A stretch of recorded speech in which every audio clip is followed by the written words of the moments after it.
दरअसल बांग्लादेश की ज्यादातर जल आपूर्ति भारत से आने वाली गंगा और ब्रह्मपुत्र नदियों पर निर्भर है। नदी जोड़ो परियोजना के बाद भारत अपने पानी का बेहतर प्रबंधन करेगा और बांग्लादेश को मिलने वाली पानी की मात्रा भी कम हो सकती है। बांग्लादेश में जरूरी आपूर्ति रोक दी तो इसका बहुत गहरा असर पड़ेगा।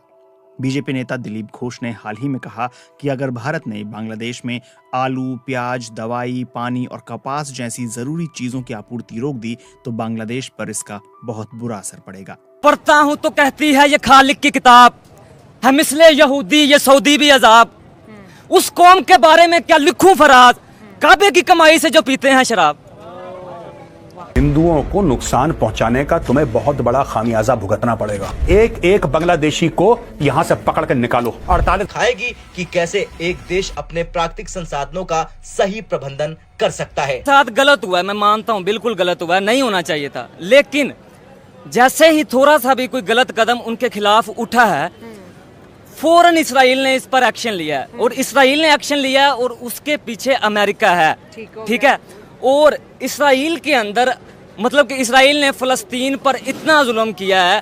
टोटल 57 कंट्रीज हैं जिनमें लिया था कि लो जी अब बांग्लादेश भी हमसे, मोदी ने देश का बेड़ा गर्क कर दिया और बांग्लादेश भी हमारे से आगे निकल गया।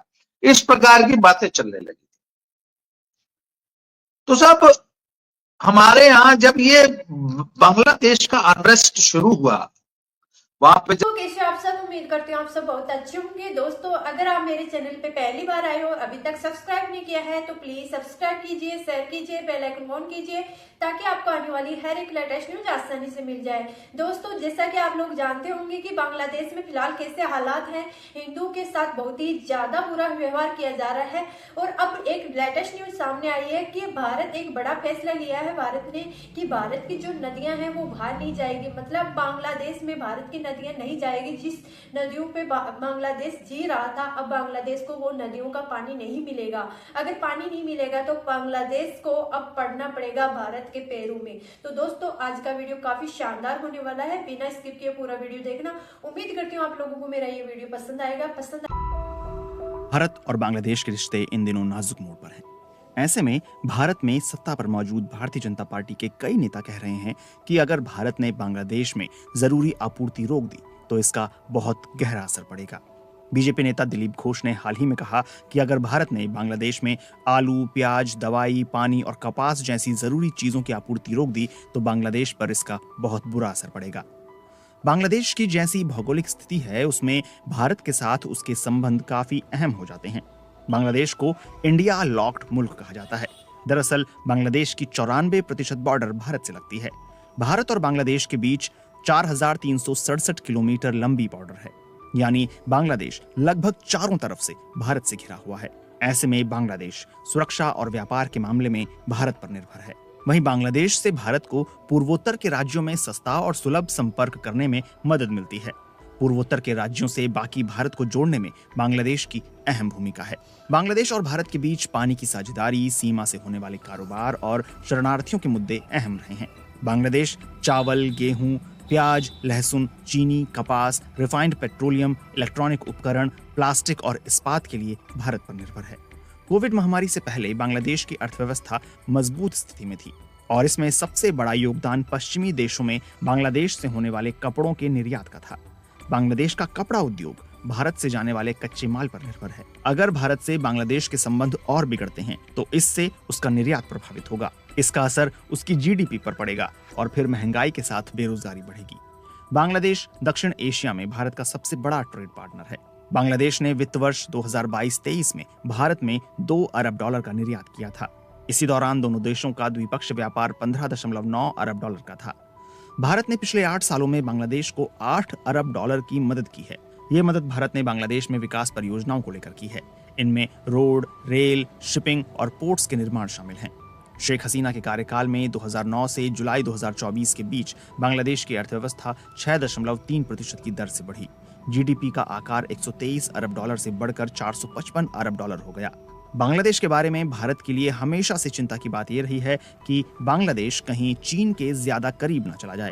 शेख हसीना जब तक प्रधानमंत्री रहीं तब तक वो चीन और भारत से संबंधों में संतुलन बनाकर रहीं, लेकिन अब भारत की चिंता ज्यादा गहरी हो गई है। अब बांग्लादेश की करीबी चीन के साथ ही नहीं बल्कि पाकिस्तान के साथ भी बढ़ती दिख रही है। पिछले महीने ही पाकिस्तान का एक मालवाहक पोत कराची से बांग्लादेश के चटगांव बंदरगाह पहुंचा था। 1971 में बांग्लादेश मुक्ति युद्ध के बाद से दोनों देशों के बीच ये पहला समुद्री संपर्क हुआ। इससे पहले दोनों देशों के बीच समुद्री व्यापार सिंगापुर या कोलंबो के जरिए होता था। दूसरी तरफ बांग्लादेश चीन की बेल्ट एंड रोड परियोजना का हिस्सा भी है। चीन ने बांग्लादेश में $7 अरब का निवेश किया है और 2023 में चीन ने बांग्लादेश में $22 अरब का निर्यात किया था। किंग्स कॉलेज लंदन में अंतर्राष्ट्रीय मामलों के प्रोफेसर हर्ष पंत कहते हैं कि भारत से जो सामान जिस कीमत में बांग्लादेश पहुंचता है उस कीमत में कोई भी देश नहीं दे सकता है। बांग्लादेश के लिए भारत जो मायने रखता है उसकी भरपाई चीन नहीं कर सकता। कई लोग कहते हैं कि शेख हसीना भारत का पक्ष लेती थी, लेकिन लोग ये भूल जाते हैं कि हसीना के कार्यकाल में ही चीन बांग्लादेश का सबसे बड़ा डिफेंस पार्टनर था। बांग्लादेश भारतीय कपास का सबसे बड़ा बाजार है। भारतीय कपास के कुल वैश्विक निर्यात में करीब 35% हिस्सेदारी बांग्लादेश की है। जाहिर है इसका असर भारत पर भी पड़ेगा, लेकिन कई लोग मानते हैं कि भारत से भिड़ोगे तो भारत घुसकर मारेगा। ये सिर्फ एक लाइन नहीं बल्कि पीएम मोदी की नीति को बखूबी दिखा भी रहा। चाहे मामला चीन की विस्तारवादी नीति का हो, पाकिस्तान की साजिशों का हो या बांग्लादेश में बाढ़ के पानी का हो, भारत हर बार ऐसा कदम उठाता है जिससे दुश्मनों की हवा निकल जाती है। आज हम आपको उस परियोजना के बारे में बताएंगे जिसे न सिर्फ भारत का सबसे बड़ा मेगा प्रोजेक्ट कहा गया बल्कि ये दुनिया का सबसे बड़ा महत्वाकांक्षी जल प्रोजेक्ट भी बन चुका है। इसका नाम है नदी जोड़ो परियोजना, जिसके जरिए भारत न सिर्फ अपने राज्यों की जल समस्याओं का समाधान करेगा बल्कि बाढ़ और सूखे से भी हमेशा के लिए छुटकारा पालेगा। पीएम मोदी की सोच ने एक ऐसी योजना तैयार की है जो भारत को जल प्रबंधन के क्षेत्र में आत्मनिर्भर बनाएगी। नदी जोड़ो परियोजना का उद्देश्य देश की 30 नदियों को जोड़कर जल वितरण को संतुलित करना है। इसके तहत बाढ़ग्रस्त नदियों का अतिरिक्त पानी उन नदियों में डाला जाएगा जो सूख चुकी हैं। इससे न केवल भारत के लाखों किसानों को फायदा मिलेगा बल्कि बिजली उत्पादन और जल परिवहन में भी क्रांतिकारी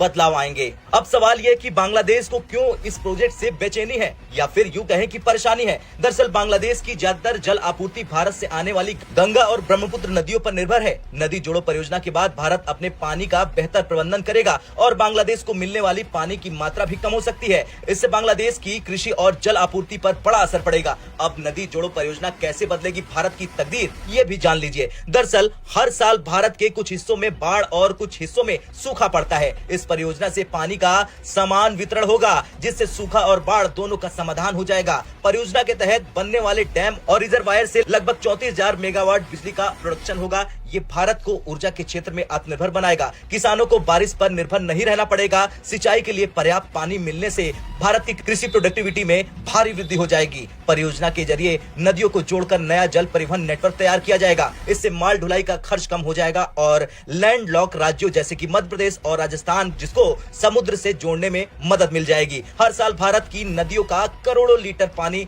समुद्र में जाकर बर्बाद हो जाता है। इस परियोजना से इन पानी को संरक्षित कर लिया जाएगा।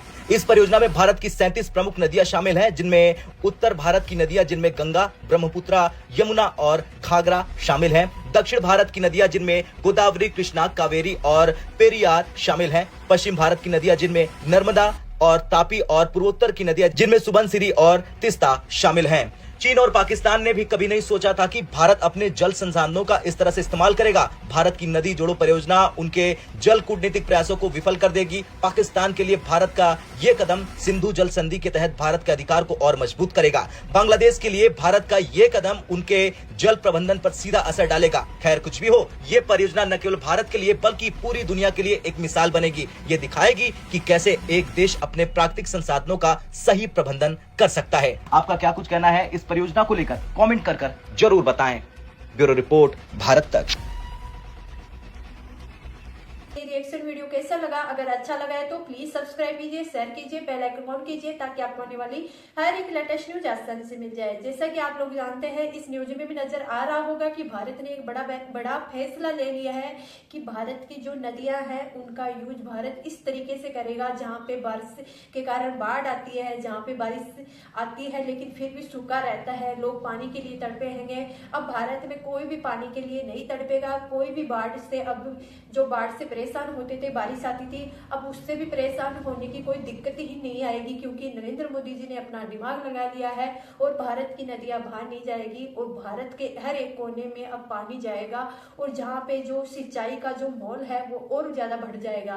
दोस्तों ये सब देखते हुए बांग्लादेश को, आपको पता है कि जैसे कि भारत से जो नदियां जाती है गंगा, ये इन पे जो बांग्लादेश से अपना जीवन यापन कर रहा था, जिनसे बांग्लादेश में अनाज हो रहा था, अब सब बंद हो जाएगा। आखिरकार बांग्लादेश को भारत के पैरों में गिरना पड़ेगा।